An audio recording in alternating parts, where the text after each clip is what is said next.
Thanks for joining us at the Business Growth Café, where each week we select from a menu of topics for a focused discussion with an industry expert to provide insights that can impact your business's growth.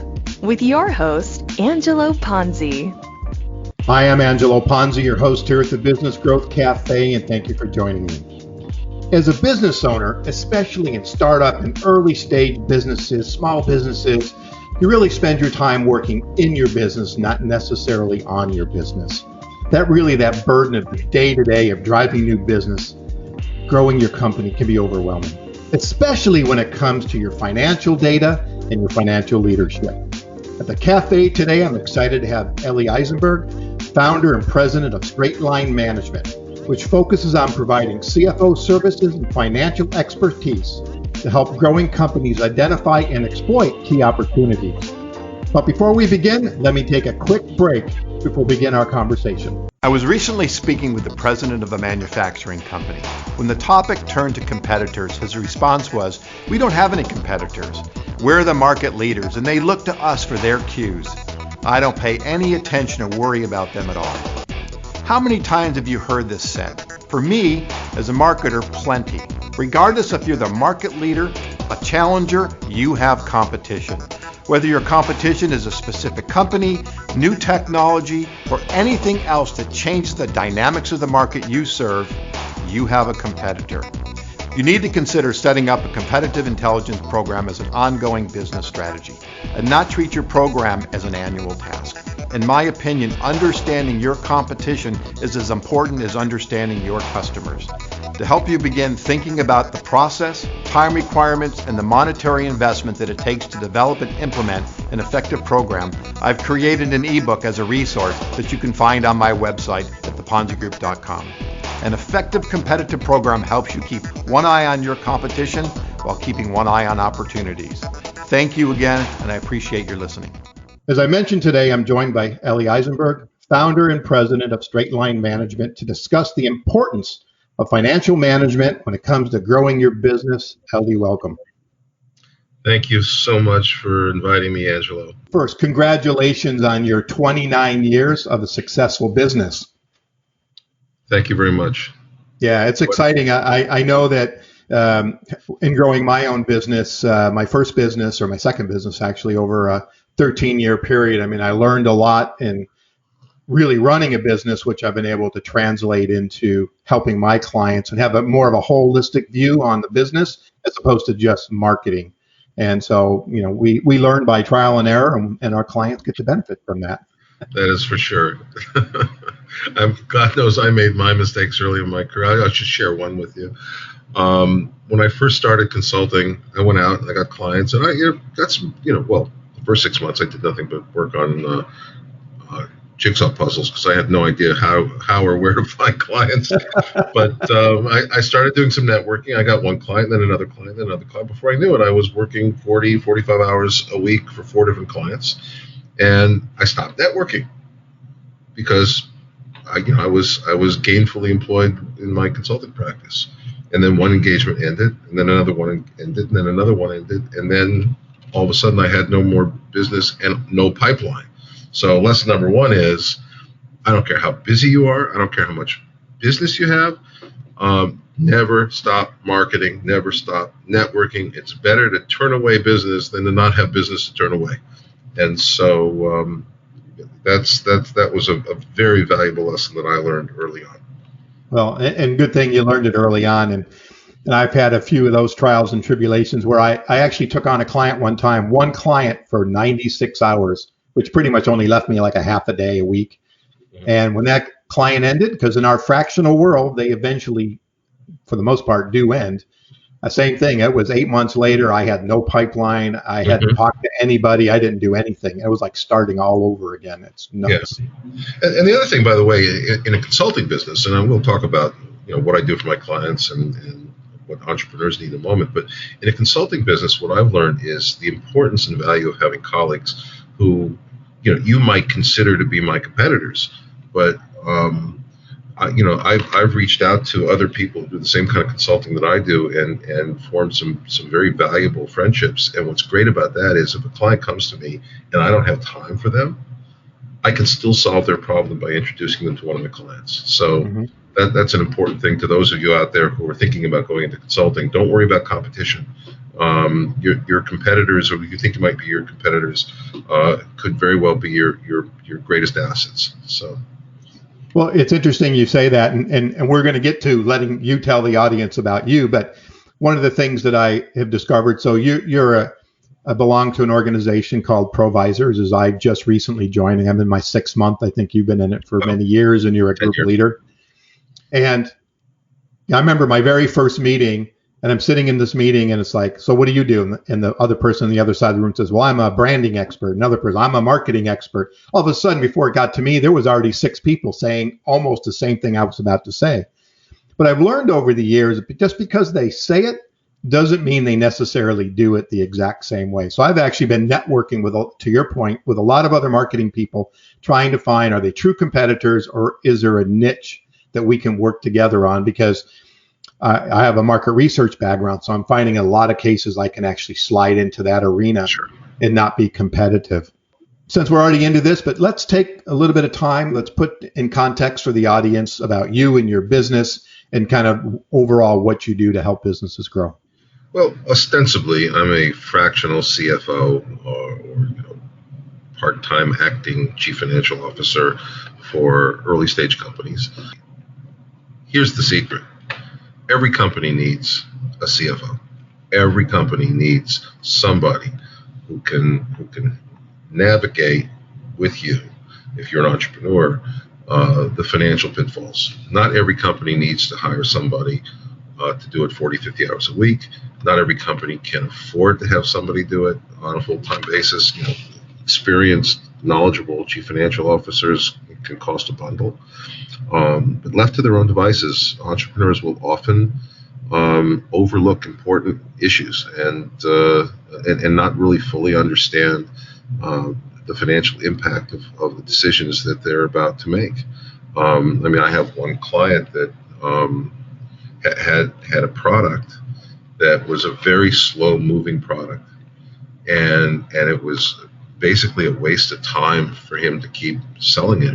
Best thing would have been to move on and apply their sales resources elsewhere.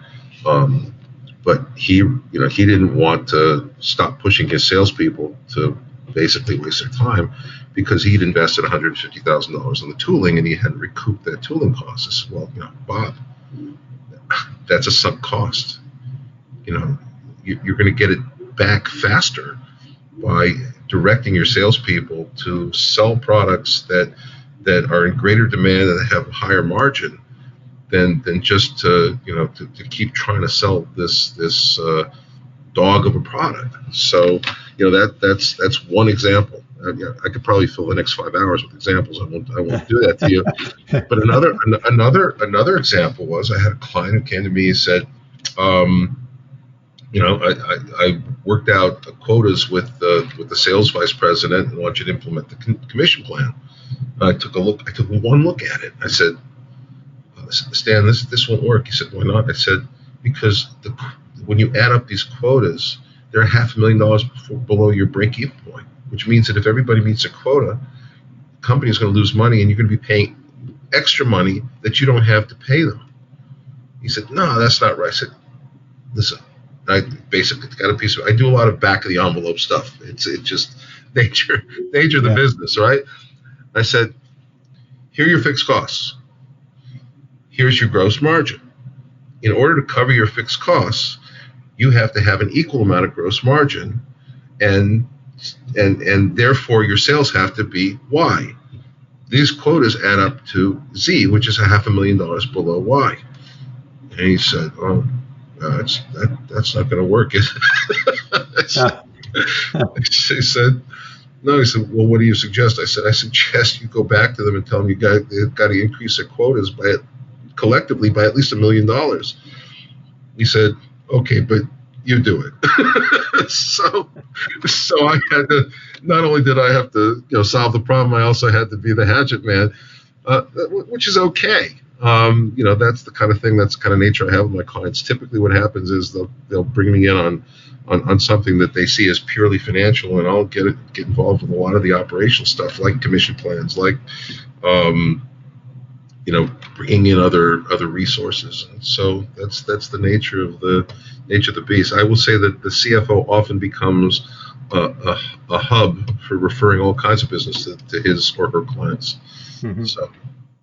It's interesting to talk about commission plans. I have found over the years it's kind of one of those areas that, in my opinion, most businesses really don't understand how to set up a truly incentivization plan, if you will, that doesn't hurt the company, but really motivates and drives people to want to go out and sell. Because, ultimately, the sales guys, he's trying to make money and they want to sell as much as they can. But I've seen these stepping stones and things that just seem awful limiting.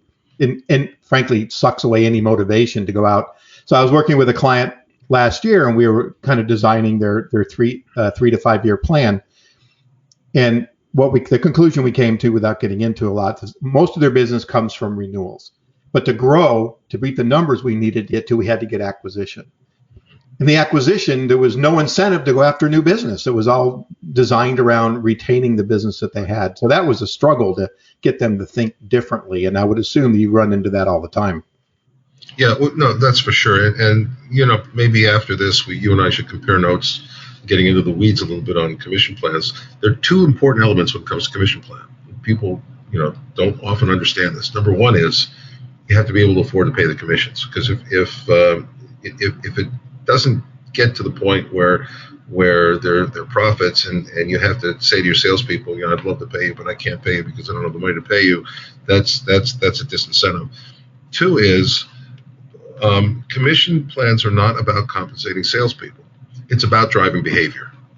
And so one of the things that I like to recommend to my clients, so that they don't, to get out of the pattern of driving negative short-term behavior, is I've become a person who believes in paying commissions on year-to-date sales, so that if it's March 31st, instead of doing crazy things to pull sales in for Q1, that if you're being paid on a cumulative basis, that you're still going to be compensated at the same or maybe even higher rate on the sales that are made on April 1st, because it's already on top of the base of Q1. So Q1 gets added to Q2, and then I like stepped up commission plans, so that once you get to quota and beyond on a year-to-date basis, you're driving all year round instead of just on a stop and start quarterly basis.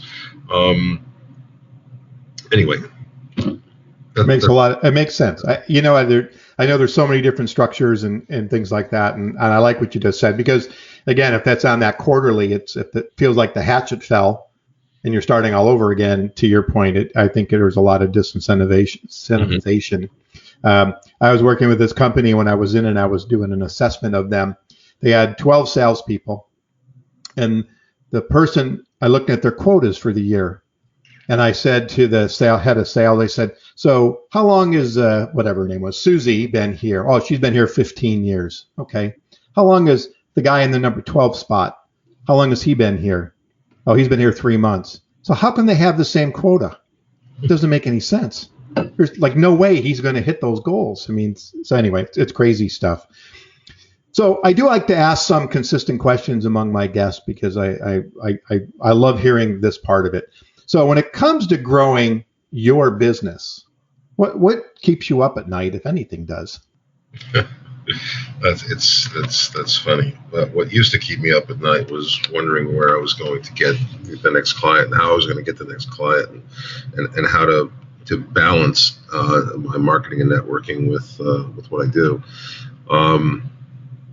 Lately, what keeps me up at night is, and I hope this doesn't sound obnoxious, because I don't mean for it to be obnoxious, is what business should I accept and which business should I turn away?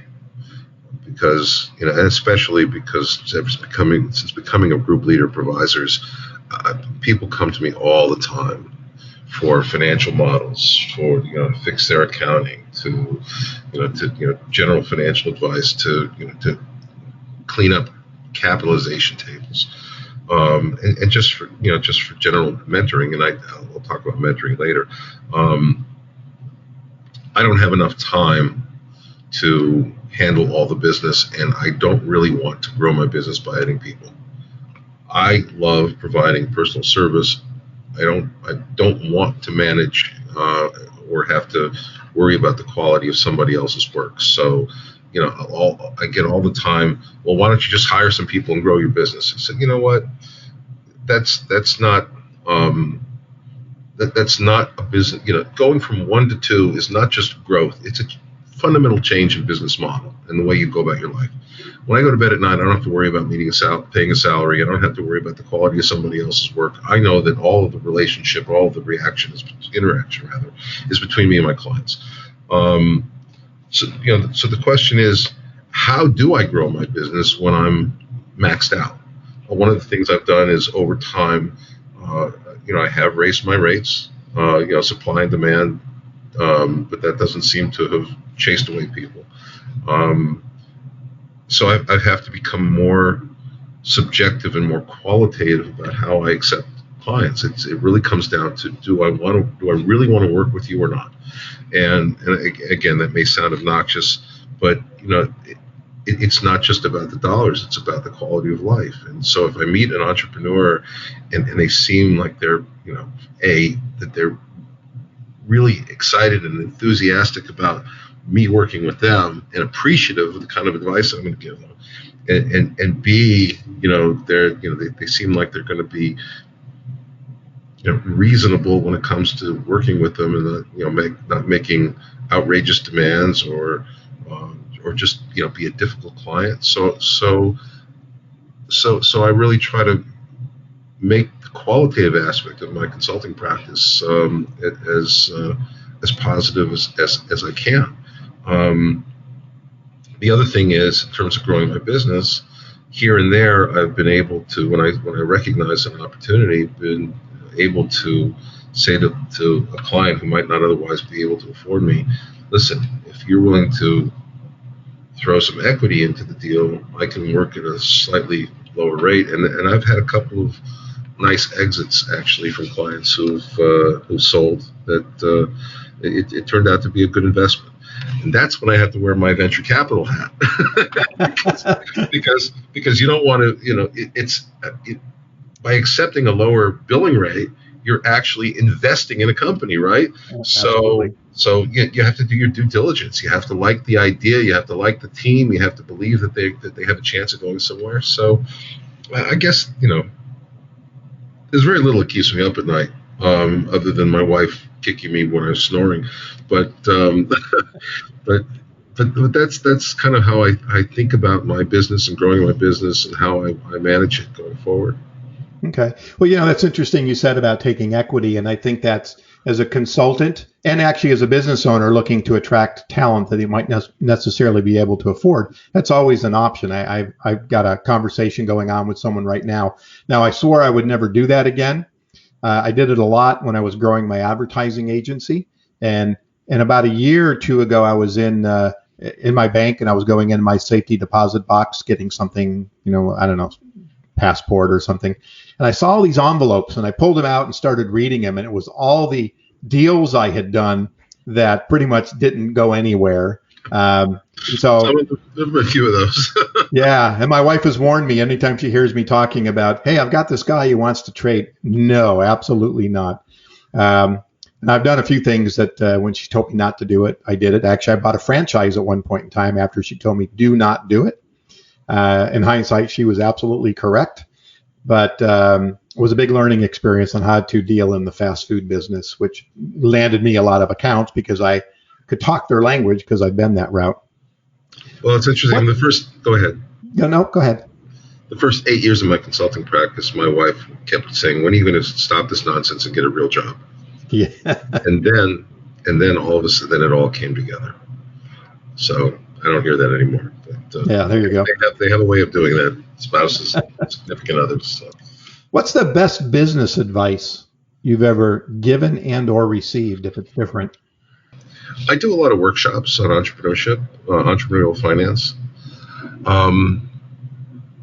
One of the best pieces of advice I like to give entrepreneurs who are just starting out is lower your personal overhead. People think, individuals, business people think that they can build like the Great Wall of China between their business and their personal life. When you can't pay your bills, and especially if you're married and credit card companies are calling you and calling your spouse, asking, bugging you about getting payment, that kind of distraction can really take your focus, your mind and your focus off of your work. Mm-hmm. And so there are a lot of things that people spend money on that they think they need that they really don't need. Lower your entertainment budget. Lower, just take a look at everything go through your credit card bills and your bank statements and ask yourself, can I live for the next 3 months without this? Now I say the next 3 months, really I'm thinking the next, until, but if you can live without it for 3 months, you find you can live without it for a lot longer. Yeah, exactly. Lower your personal overhead so that you don't stress out over whether or not you're going to be able to survive the business. That's number one.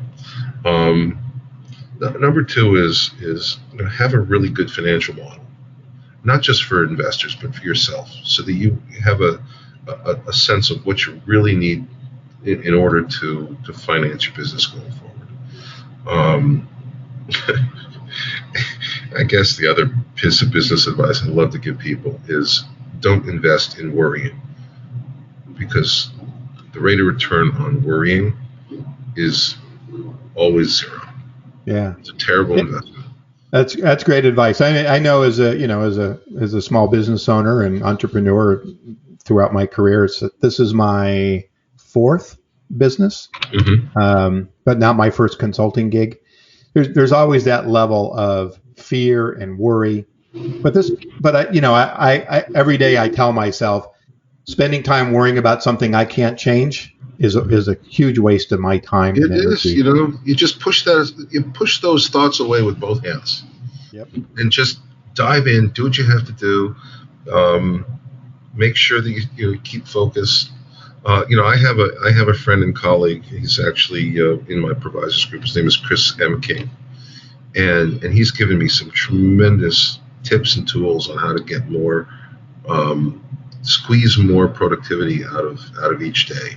And investing a little bit of time with him has really made me a lot more productive. And I try to share with my clients the stuff that makes me more productive in my own life. So, well, that's a great. Again, we're going to segue again, but that's actually a really great point, because I call it shiny objects. Mm-hmm. You get just so easy as we sit at our desk to get sidetracked. The email pops up, or your phone call comes in, and it's how do you segment your day, or whatever you're happening to do. And somebody told me a long time ago, and I do practice this, is when I'm really focused on trying to generate something, I'll turn my phone off, or I'll put a timer on and say I'm not going to do anything but what's in front of me for the next hour. Then I'll look at my emails, or I'll go do something different. Try it for 3 hours. Try setting aside a 3-hour block where your email is off, your phone is off. I don't mean in airplane mode. I mean off. Because psychologically, powering off a cell phone actually has more impact than turning it into airplane mode. You can gain a lot of productivity that way. Yeah.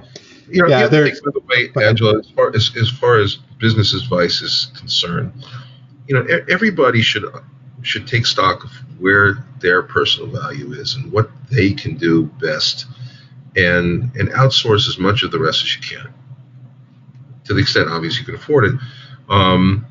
If your talent is in marketing, you should do the marketing. If your talent is in product development, you should do the product development. Entrepreneurs will often try to do all things, and they're not investing their time wisely, doing things that are where they have to invest time learning how to do it. So Um, that would be another piece of advice I would give.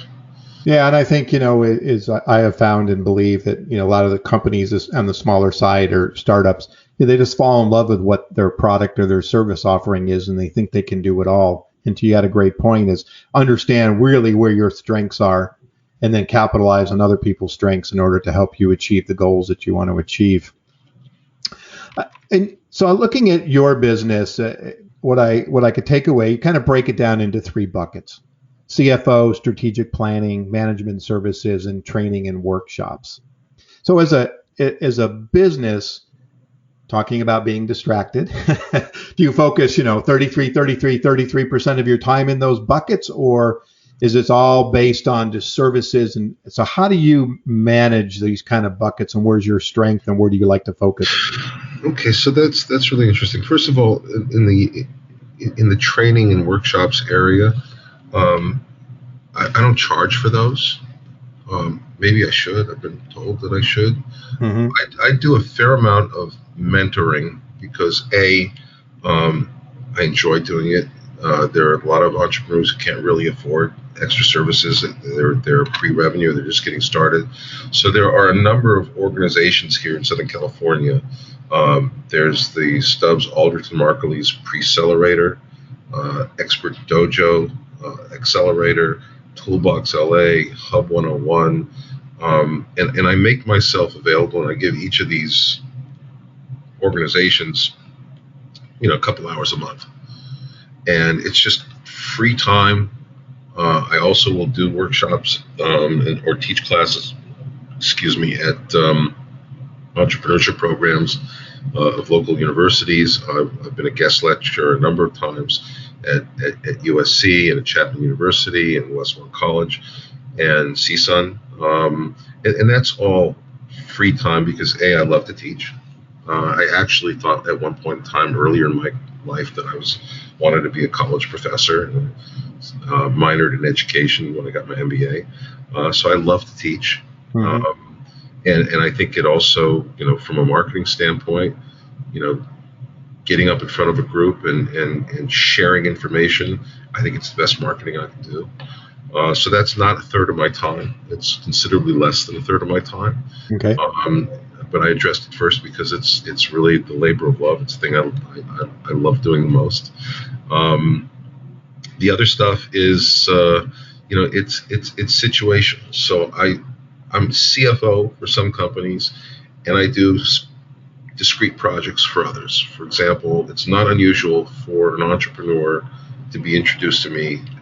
They're raising money, they're putting together a pitch deck, they need a financial model that gets slid into that pitch deck. And I will do those discrete projects. Sometimes they end up rolling into a longer term mm-hmm. engagement, a bigger engagement.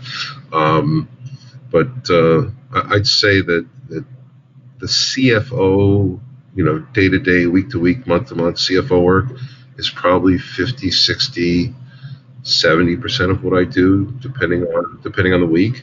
I'd say that the discrete project work is probably more in the 20 to 30% range, and the workshops and teaching and the mentoring that I do at these startup accelerators is probably more in the 10% range. Okay. I find in the CFO role, and especially kind of targeting and I assume you work with any business, but you tend to position yourself as early stage startups and small businesses. And there's this understanding that my understanding and my belief actually is these companies and many companies actually really don't understand the story that their financials tell them, mm-hmm. or how to read that story and how to interpret that story. Because a lot of times, like I sit on a board for a client, and we're always fighting to get the financials, not 45 days after the close, because at that point in time, in my opinion, they're just useless. And so how do you, and when you're dealing with your clients, what's important when you're looking at, so a small business is looking at kind of the financial reports and the data, as a CFO, what's most important in you delivering the kind of information that they need and you need to make important decisions? So I'm going to say there are three things. It's margins, it's trends, and it's cash. By margins, it's important that every employee, every entrepreneur, employer understand the variable costs associated with sales. If you sell $1, how much additional cost does that dollar add to your bottom line? And a lot of times, gross margin is not, on a financial statement doesn't give that answer, because those cost of goods sold could have some fixed costs in them, and there could be some variable costs that are actually buried in the sales and marketing. Depends on where you put commissions. So the first thing I want my clients to understand very clearly is, how much does every dollar of sale drop to the bottom line? Is it 20 cents? Is it 30 cents? Is it 40 cents? Is it 50 cents? And I'm a big believer and lover of high margin businesses. High margins cover up a lot of mistakes in business, and they also make a big difference when it comes to cash flow. That's number one. Number two is trends. I love, rather than to give a client a financial statement and say, here's where you are now, I love to provide a report that shows monthly financials, January, February, March, April, May, June, July, so they can look across and see where there are aberrations. Because aberrations can be one of two things. One, it could, either it's an accounting error, which means somebody put something in the wrong bucket, or two, there was a decision that caused that aberration. Maybe it was a decision to hire, maybe it was a decision to fire, maybe it was an ad that was placed. I want my clients to understand how their decisions change their financials. And the best way to do that is looking at trend analysis. If you're looking at a quarter or a month or a year in a vacuum without the comparative over time, you lose that. And the third thing is that you always need to understand how much cash you have and how long it's going to last, and whether or not you need to take action today to be able to stay in business later. I mean, a lot of my clients, don't have years and years and years of profits, and they have to worry about how much longer do they have before they need to either make a difficult decision with their company or start to look for additional cash. So those are probably the most key things that I would say. Okay. And I would assume that with the kind of the size of companies and early stage startups, I mean, it's so critical for them to have this clarity that, if you move left, you move right by an inch, right? It changes the game. Right? Do a football analogy, to the left, to the right, everything changes. So I would imagine then this constant observation and monitoring and governing, it becomes extremely important.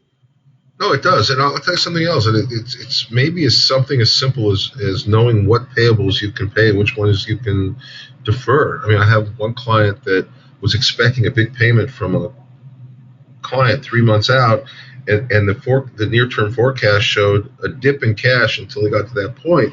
I said, Lewis, all you have to do really is, if we can figure out which items that you're expecting to pay before that money comes in and push them to the other side, then we'll be fine. A lot of times, they don't realize that a call to a landlord or a call to a supplier, explaining the situation can buy them some time. I mean, it seems obvious, right? It seems obvious to you and to me. However, they're not. Entrepreneurs just often don't think about these things. Right. Did you do a lot of negotiation on payment terms and things like that? As COVID really broke in, and so I know that was one of the kind of operational aspects that I heard a lot about is go negotiate. Yes. So yes. In one case, I went to the client and said, we need to talk to your landlord now. See if we can get some rent abatement, maybe back end some of that. I have a client that 3 years ago, this was obviously pre-COVID, but 3 years ago they were in default with their bank loans, and they were going to do a crowdfunding event, and they couldn't do it. I said we have to go to the bank and negotiate something, or else this crowdfunding event isn't going to happen. And I came up with a proposal that basically said, let's take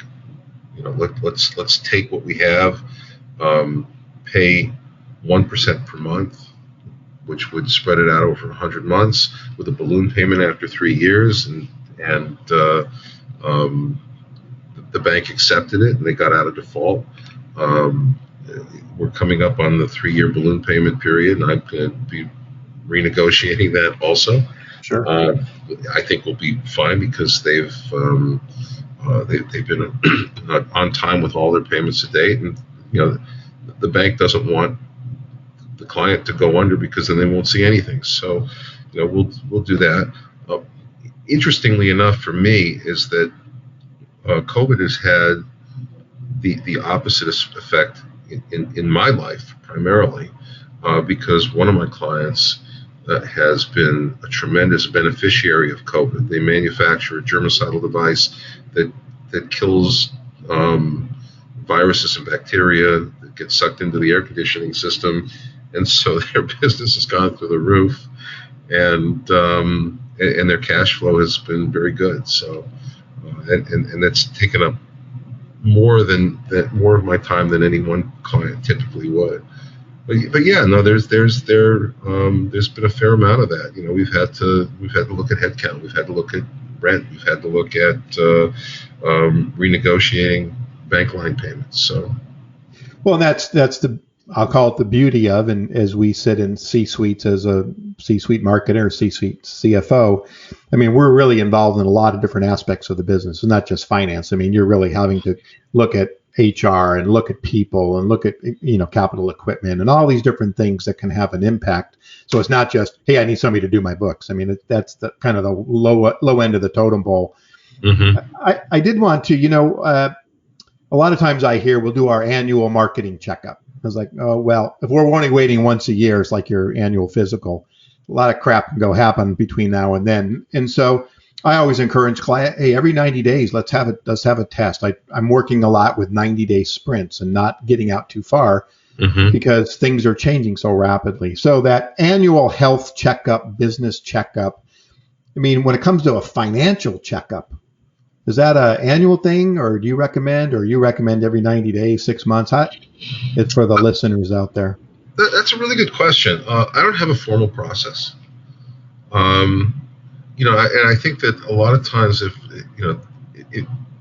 with finances, especially with accounting, putting disciplines in place at the front end is really critical. It's not been unusual at all for me to be brought into a situation where the books, quote unquote books, are just a mess. The chart of accounts was set up improperly. There are too many accounts. There's too much duplication. They don't know what's in. They don't even. I mean, I remember one client where I spent a day interviewing everybody and looking at actually maybe it was a week. And at the end of the week, I had to go sit down with the founders and say, your books are fiction. They're journal entries that don't have any backup. Nothing makes any sense.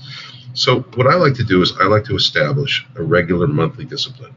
The first thing I'll do is streamline and rearrange chart of accounts so that the accounts make sense relative to the business. Mm-hmm. The second thing I'll do is I'll set it up so that every account on the balance sheet has to be fully reconciled every month to detail.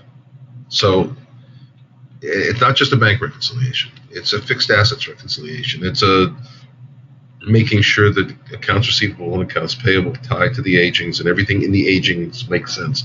It's, making sure that everything that's in prepaid expenses, you can get a list of all the items and it ties to the balance sheet. If you can look at detail and be comfortable about all the detail, then you could be comfortable about what's in the balance sheet. And here's the dirty little secret in accounting. Over the life of a business, your profits are equal to the total amount of cumulative cash that comes in minus the total amount of cumulative cash that goes out. Everything else is just timing differences. And that's what accounting is. It's making sure that expenses and revenues are in the right time period. So when you do an accrual, an estimate of how much you owe employees in payroll that hasn't been paid yet because they've worked this period, but they're getting paid the next period, all you're doing is pulling expenses in from the next period into this period. The total amount of payroll doesn't change, and that's true with lots of accruals. So if you can nail down the balance sheet so that there's a monthly discipline to make sure that everything is reconciled to detail every month, and if you don't have that reconciliation, then you have to make an adjustment. If you have confidence in the balance sheet month after month after month after month, then you can also have confidence in the net income month after month after month after month. So that financial checkup, if you will, is really a regular monthly discipline. Okay, and in turn, confidence in your decision making as well when it comes. Yes, to of course. the numbers that you have. So I've got we're starting to come towards the end here, and I do have just a couple more questions. This is too much fun. I don't want. It is fun. I'm enjoying this tremendously. I mean, there's not one or two nuggets in here. There's a whole bushel full of nuggets that I know the listeners are going to really benefit from. Two more things, and then I'm going to have you sum things up. What's the biggest mistake that you see businesses make? All right. Well, I don't know if this is going to be the biggest, but I'll just give a couple of examples. Number one is not investing in marketing because they don't have enough sales to support the investment in marketing. Woohoo! I have one client who I've been saying for years, you've got to do more marketing. You've got to do more advertising. You've got to do more social media marketing. You've got to do this, got to do that. And his response has always been, when I have more sales and I can afford to do it, I'll do it. And that is just complete backwards thinking. And for those of you who are listening to this podcast, Angelo did not tee this one up. And this is my honest own observation. That's number one. Number two is not having HR best practices. A lot of entrepreneurs think that they can take shortcuts. The wage and hour laws, the Assembly Bill 5, the disciplining and providing feedback to employees, making sure that your HR ducks are all lined up is really important. And I know it seems like it's secondary to sales and product development. I don't care what business you're in, it's a people business, and you have to take care of your people and make sure that they're getting the right kind of feedback and that they're being treated fairly. So those are two really big mistakes. Another big mistake is waiting too long to start the fundraising process. The truth of the matter is that it takes time to close a deal. And if you're already out of money, it's probably too late to start. I think I'll stop there in the interest of time. All right. I could probably spend a whole hour going through what I consider to be serious business mistakes and flaws. And if public wants to.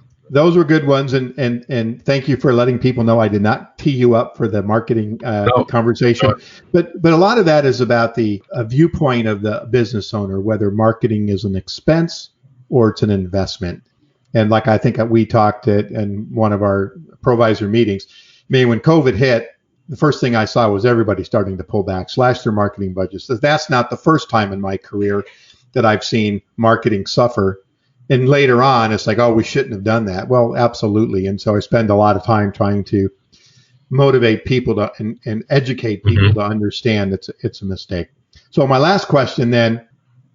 What inspires you? What gets when you get out of bed every day? What inspires you? That's really interesting.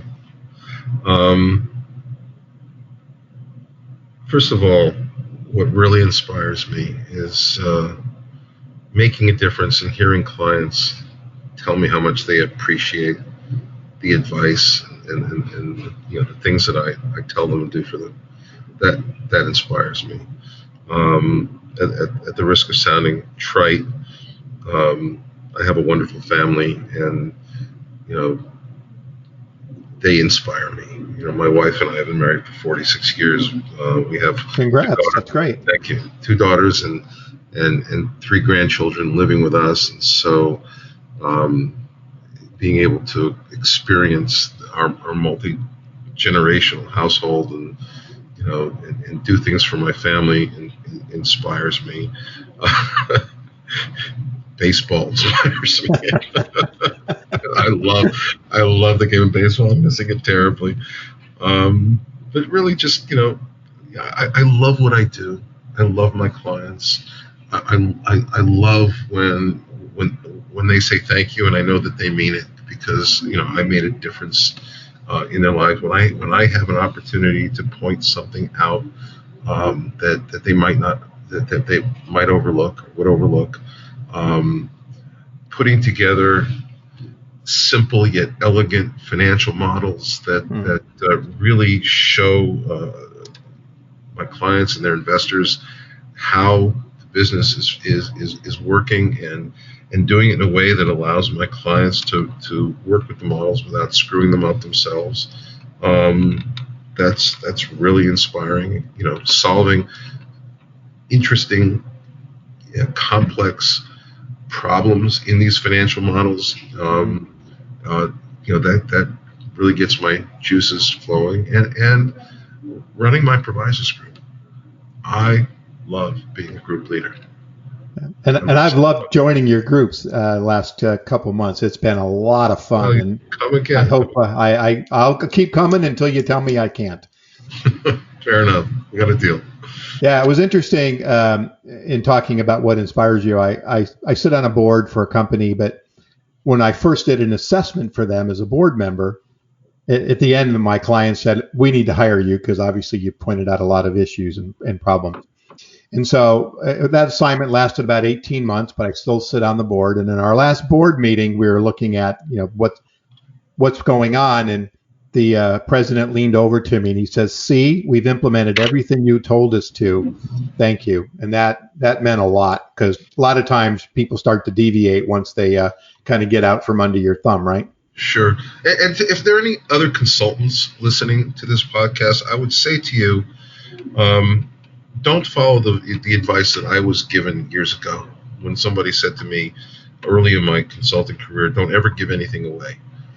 Don't ever be afraid to give anything away, because the best marketing you will ever do is to show people that you have solutions to their problems, and go ahead and give it to them. Because if you're looking for 1 or 2 hour engagements, then you're looking for the wrong thing. If you're looking to have long-term relationships with clients that know and like and trust you, and you feel good about them, don't be afraid to give away free advice.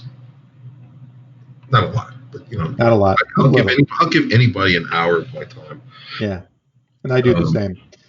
So Eli, thank you so much. This has been great. I mean, so I'm having a wonderful conversation, and I've learned a lot about you. And this first time we've actually sat and had a kind of a one-on-one. So I really appreciate your time. It's been very educational, and I hopefully we can do this again. But why don't you tell listeners how they can contact you, your website, your LinkedIn, and all that kind of good stuff? Okay, so my company name that came to me in the shower, that was an inspirational, so, is Straight Line Management, STRAIGHT LINEMGT, it's abbreviated, .com. And I am simply Eli at straightlinemanagement.com, and my cell phone is 818-427-9391. All right. Well, thank you so much, and thank you for listening and joining us at the cafe today. You can find out more about me, read my blogs, watch my videos, or sign up to receive more information at theponzigroup.com, or certainly connect with me on LinkedIn. And if your business is ready for growth and you need a CMO, but you're not quite ready for a full-time person yet, connect with me. I'd welcome the opportunity to explore the benefits of using a CMO in a consulting, interim, or fractional role. And lastly, please subscribe to this show. And if you're already a subscriber, I encourage you to let others know about the great content like you heard today, because it's been fantastic. You can go to thebusinessgrowthcafe.com, my website, or find us on any major podcast platform around the world. And don't forget, join me next week at the Business Growth Cafe. Eli, thank you so much. My pleasure. Thank you so much for having me.